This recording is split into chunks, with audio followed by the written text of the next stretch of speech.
Hey, David, you alright? You seem to be a bit quiet lately. Yeah, I just did something that's making me miss family that's no longer with us. Oh, you good, man?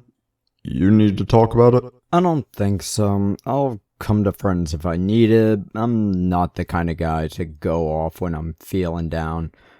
We all work through things in our own way. Some of us go to therapy, some talk with friends, some be creative with the pain.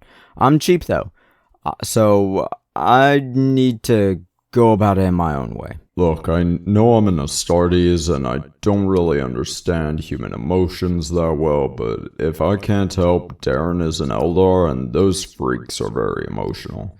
He can help you out if needed. I appreciate it, I really do, but I'll be fine. Prayer and self-discovery helps. I'll work through it. Alright, I really can't force you since you kind of control how I think and act, but we should change the subject then. How's work on the artwork for Saloon? Man, I'm shit at digital artwork. I'm not good at pencil and paper, but I'm better at that than digital. Not only that, but I don't think I got a good stylist for my said artwork requirements. I'm still working on it, but I need to reorganize and figure shit out. And all that makes my head hurt. But I'm also pushing my illustrator to finish her work on the Tune-In game. And I still need to get some paperwork done involving that too. Seriously, if I could go back in time, I would have done so much different just to make it easier on my wallet. I'm not giving up though. Come to think of it, that might actually be a problem. I've lost so much money at carnivals that way, especially at the shooting games. Those rifles are rigged, I tell ya. David, I've seen you shoot. I've never seen you miss. How bad can they be? The barrels are slightly bent, the sights are not aligned, and the firearms themselves are not properly cleaned, leading to 1.5 tons of issues. You are a Space Marine, you know how important firearm care is. But I should probably get on with this subject. Earthdawn, Age of Legend.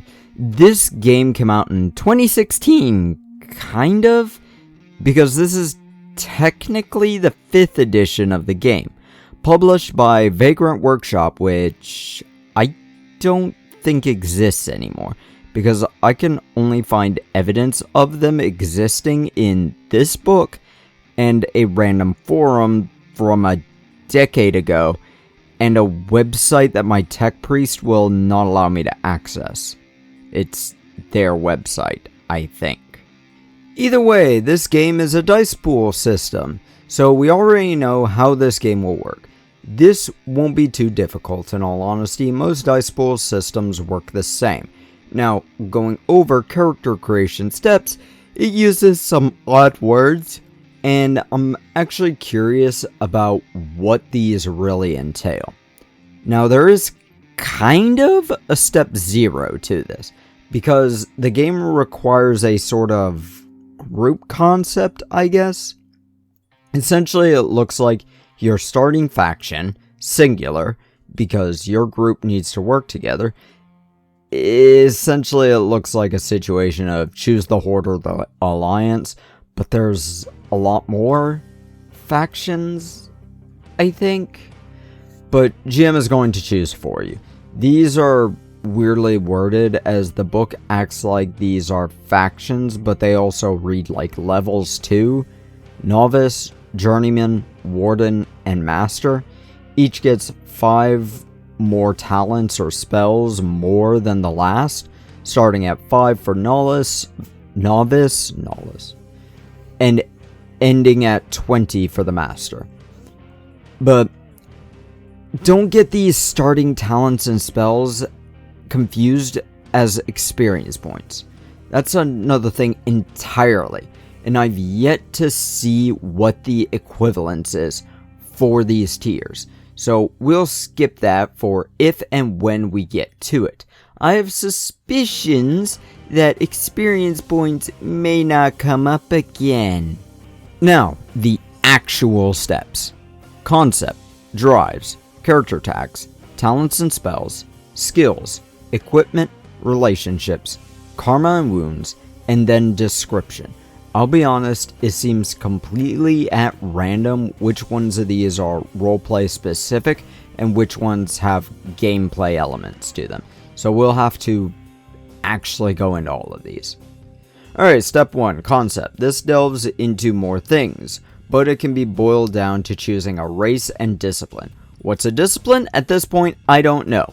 I think it's a class, but this doesn't seem to be for 10 more pages after this section. The thing that really pisses me off is the fact that the races thing is way in the first pages of this book. Literally the first section. This first section also goes into various other things, including the, quote, Earthdawn primer, which is just the lore of the world. Races are in 2 sections of this book, page 14 and 27. Thing is, the race changes very little. Hell, all the racial abilities are listed here, top to bottom, and then they simply say which races get what. Each race only gets one of these abilities. What's worse is that some of these descriptors are so vague, they could genuinely do just about anything. I'm not going into races, this is so very little, it's stupid. Disciplines or classes. They fall into 3 categories: fighter, wanderer, and magician. So you can think of these as your standard old school JRPG classes. Fighters have the air sailor, which is somehow a tank, archers, which is obvious, sky raiders, which are like the sailors but pirates, swordsmasters, and warriors. Wanderers have the beastmasters, cavalrymen, thieves, troubadours, and weaponsmiths. These are pretty obvious, though I feel cavalryman is kind of weird for these, I guess. Magicians are elementalists, illusionists, nethermancers, which is sort of necromancy light, shamans, and wizards. Drives look to be completely roleplay based, and this takes way too much space. After that is character tags, which those racial abilities are tags as well. At least that's how the paragraph described them. But these are also used to describe your character, which can allow some items or environments to work with you or against you. There's 4 categories you'll fill out to describe your character: body, personality, edge, and flaw. Now, edge, personality, and flaw look like they can all be swapped in and out for each other. So their wording is very weird, but you essentially just pick one word to fill out each of these. Then we go into talents and spells, which again, you'll look at a table earlier, 5, 10, 15, or 20. This also ties into discipline and skills, but I'm only just now learning that, and now I'm confused by something. But the talents, they were explained earlier, and apparently you also have discipline-specific ones. What's a discipline talent mark, and why does it go down as you level up? I don't know. Trying to read into this, and it doesn't explain that. Okay, skills. You'll get 1 more skill each tier, starting at 2 and ending at 5. You'll mark that number of them as talents you can learn. They are as follows: artisan, which must be taken, knowledge, language, and other. Hold on, what's on the character sheet now? Why does the character sheet only have background information? What is this game? How does it work? What the hell? I have more questions than answers. What is going on here? Oh, God. Okay. Wounds and karma. Wounds go up 1 each tier, starting at 3 for the fighter category, 2 for the wanderer, and 1 for the magician. Each class gets the same number of karma, which will regain and be spent during gameplay, but start each game at the max. 3 going up by 1 per tier. What is karma? I don't know. This is the first time I've heard about karma, and it gives not a drop of explanation about it. I'm assuming it can be spent for abilities or to recover wound points, but hell if I know, really. Description is the last, but isn't that what the tags did?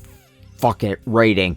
I see why this game hasn't had anything done for it in the past 10 years. 70%, in my opinion, is actually giving it kind of high. I'm genuinely thinking, now that I'm reading this script and recording this, 65%. And I'm pretty sure that's only slightly higher than what I gave the Teenagers from Outer Space game. Honestly, it might be playable, but reading the book makes less sense than Shadowrun 6th edition, because at least I know how to actually play Shadowrun. It gave me numbers. I know this is a dice pool game, because the game tells me in the what you need to play section that you'll need a bunch of d6 dice, but nowhere else does it tell me anything about how many dice I'll need when rolling. This game pisses me off. It's like, there's 4 older editions, and each of them might be better, but Earthdawn Age of Legends just pisses me off. Speaking of pissing, I need to do that. Shove off.